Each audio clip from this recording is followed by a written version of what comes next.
আর্টসেলের অনিকেত প্রান্তরের এই লাইনগুলো আজ বাংলাদেশ ভারত সীমান্তের বাস্তবতা। পশ্চিমবঙ্গে বিজেপি ক্ষমতায় আসার পর থেকে শুধু ধর্মীয় পরিচয়ের কারণে সীমান্তের এপারে একের পর এক নাগরিককে ঠেলে দিচ্ছে ভারতীয় সীমান্তরক্ষী বাহিনী বিএসএফ।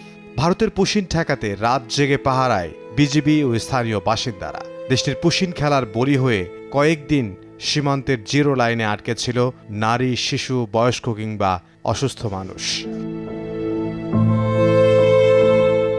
ভারতের অভ্যন্তরীণ রাজনীতির সমীকরণটি লক্ষ্য করলে দেখা যায়, নরেন্দ্র মোদী যখনই তাঁর দেশের ভোটারদের মেরুকরণ করতে চান, শুভেন্দু অধিকারী যখনই তাঁর উগ্র ও হিংসাত্মক রাজনীতির প্রমাণ দিতে চান, কিংবা মমতা বন্দ্যোপাধ্যায় যখনই নির্বাচনে হেরে নিজের ব্যর্থতা আর ভেতরে জমে থাকা সমস্ত ক্ষোভ আড়াল করতে চান, তাদের প্রত্যেকের মুখে তখন সমস্বরে সঙ্গীতের মতো বেজে ওঠে বাংলাদেশ ইস্যু।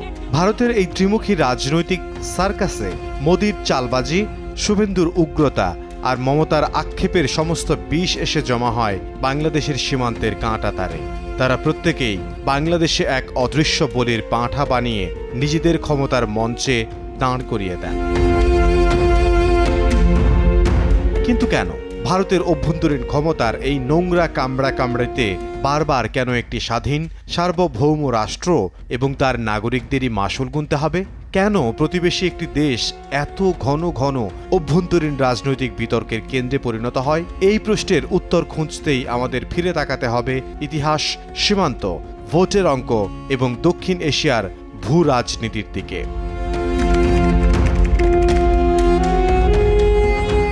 ভারত বাংলাদেশ সীমান্ত আজ যে অবস্থায় দাঁড়িয়ে তার পাণ্ডুলিপি লেখা হয়েছিল 1947 সালের দেশভাগের কালিতে। দিল্লির শাসকেরা ক্ষমতার প্রয়োজনে সেই পুরনো জং ধরা পাণ্ডুলিপিটা আলমারি থেকে বারে বারে বের করে আনেন। ভারতের হিন্দুত্ববাদী রাজনীতির একটি বড় ন্যারেটিভ হল, দেশ ভাগের সময় হিন্দুরা অত্যাচারিত হয়ে পূর্ব পাকিস্তান অর্থাৎ বর্তমান বাংলাদেশ থেকে ভারতে চলে গিয়েছিল। এই ঐতিহাসিক ট্রমাকে তারা বর্তমান রাজনীতিতেও জিয়ে রাখতে চায়। তারা তাদের ভোটারদের বোঝাতে চায় সীমান্তের ওপারে এক অদৃশ্য শত্রু বসে আছে। এই উদ্দেশ্য পূরণে বিজেপি এবং তাদের সমমনা দলগুলো আসাম ও পশ্চিমবঙ্গে একটি সুনির্দিষ্ট বিভাজন তৈরি করেছে। তাদের মতে বাংলাদেশ থেকে আসা হিন্দুরা হলো শরণার্থী আর মুসলিমরা হলো অনুপ্রবেশকারী। ইতিহাসকে এভাবে সুকৌশলে সাম্প্রদায়িক রং দিয়ে তারা নিজেদের ভোটারদের মগজ ধোলাই করে, বোঝাতে চায় যে ভারতের নাগরিকত্ব কেবল একটি নির্দিষ্ট ধর্মের মানুষেরই অধিকার আর বাকিরা সবাই অবৈধ। এই ধর্মীয় মেরুকরণের নাটক যতবার সীমান্তের মঞ্চে অভিনীত হয়, ততবারই কাঁটা তারে সাধারণ মানুষের তাজা রক্তের দাগ লাগে। ভারতের আমজনতা যখনই সরকারের কাছে রুটি রুজি, চাকরি কিংবা অর্থনীতির হিসেব চাইতে যায়, দিল্লির মসনদে বসে থাকা কূটনীতির উজির নাজিরেরা তখন চটজলদি এই দেশ ভাগের পুরনো ভূতকে মঞ্চে হাজির করেন, আর তা দেখিয়ে উগ্র হিন্দুত্ববাদীদের হাততালি কোড়াতে এবং নিজেদের ব্যর্থতা ঢাকতে ব্যস্ত হয়ে পড়েন। ভারতে যখন বেকারত্ব আকাশ ছোঁয়া, অর্থনৈতিক মন্দা কিংবা মণিপুরের মতো রক্তক্ষয়ী অভ্যন্তরীণ সংকট তীব্র আকার ধারণ করে, দিল্লির শাসকেরা তখন বড্ড চালাকির সঙ্গে গণমাধ্যমের লাইমলাইট সীমান্ত, এনআরসি কিংবা বাংলাদেশ ইস্যুর দিকে ঘুরিয়ে দেন। এটি যেন জাদুকরের সেই চেনা হাতের ট্রিক, যেখানে এক হাতের কারসাজি ঢাকতে অন্য হাত দিয়ে দর্শকদের মনোযোগ কেড়ে নেওয়া হয়। দেশের মূল অর্থনীতি যখন ধুঁকতে থাকে কিংবা অভ্যন্তরীণ সংকট সামাল দিতে গিয়ে মোদী সরকার হিমশিম খায়, তখন আমজনতার চোখ ও ক্ষোভকে ভিন্ন খাতে প্রবাহিত করতে তারা এই বাংলাদেশ নামক বাজিটি চালেন। এই বাজিটি চালবার মাত্রই বাজারের মন্দা দশা আর সরকারের ব্যর্থতার গল্পগুলো রাতারাতি ঢাকা পড়ে যায় সস্তা জাতীয়তাবাদ আর সীমান্ত উত্তেজনার চটকদার খবরের নিচে।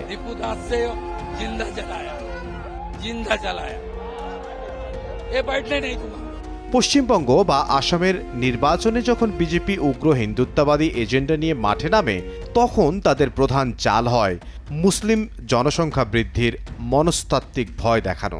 স্থানীয় রাজনীতিতে নিজের আধিপত্য আর হিন্দুত্ববাদের উগ্রতা প্রমাণ দিতে শুভেন্দু বাবু এই বাজিতে ঢালেন খাঁটি হিংসার জ্বালানি।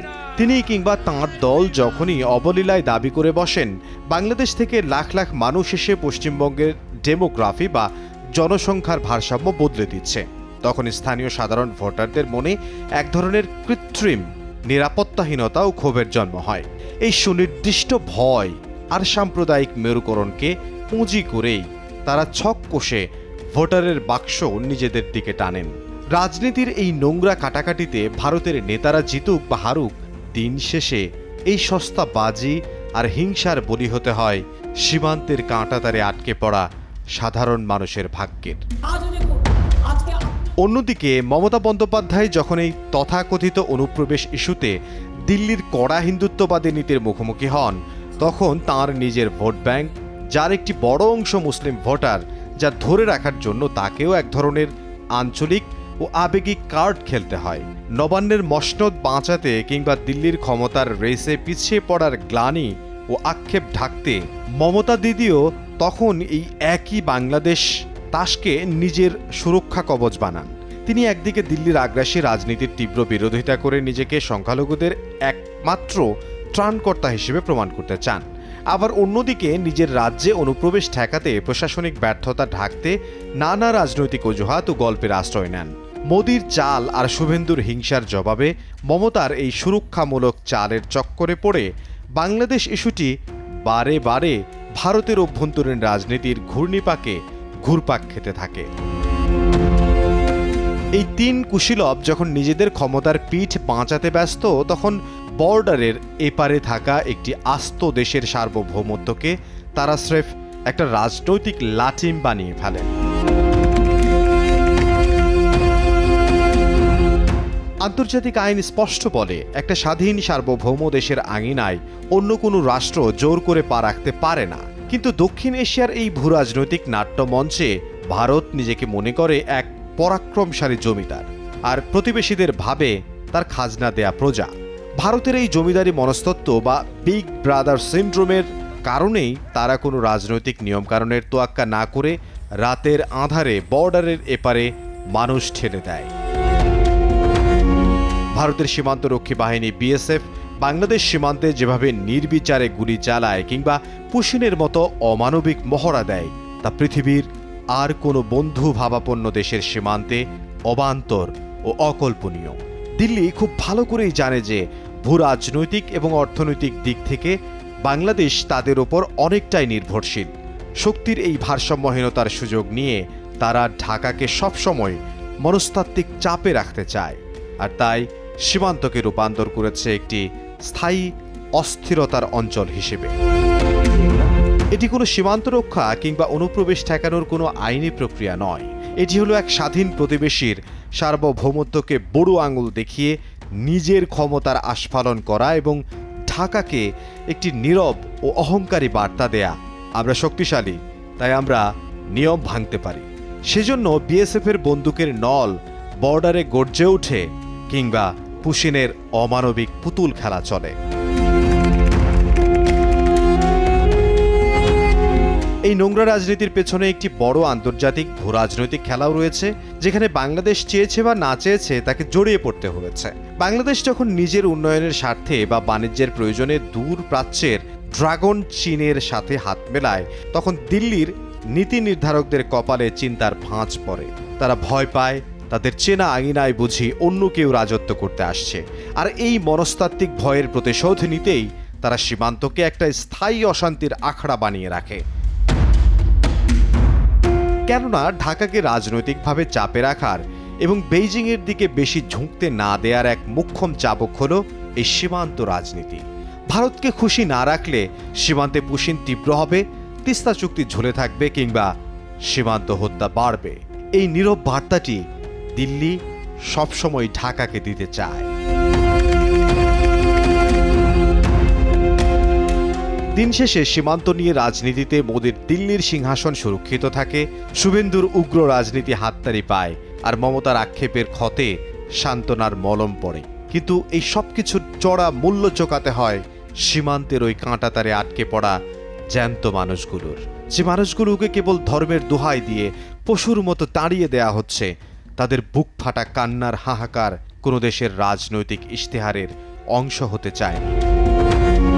ভারতের এই ত্রিমুখী নোংরা ক্ষমতার লড়াই আজ প্রমাণ করে দিয়েছে, মুখে তারা যতই প্রতিবেশী প্রথম বা বন্ধুত্বের স্লোগান দিক না কেন, নিজেদের রাজমুকুট ধরে রাখতে, প্রতিবেশীর সম্মান আর সাধারণ মানুষের কলিজা ছিঁড়ে বলির পাঁঠা বানাতে তাদের বিন্দুমাত্র দ্বিধা নেই। ধর্মের বেড়াজালে আটকে পড়া এই ভাগ্যহীন মানুষগুলো কোনো রাজনৈতিক জয় চায়নি।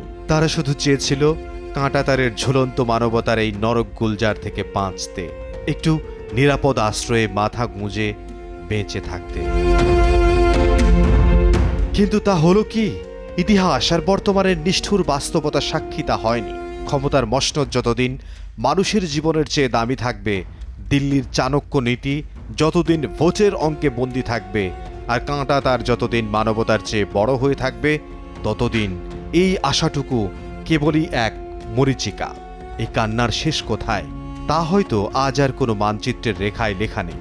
বিধে আছে কেবল দুটো দেশের মাঝে বোবা অনুভূতিগুলোর এক অন্তহীন ব্যবচ্ছেদে।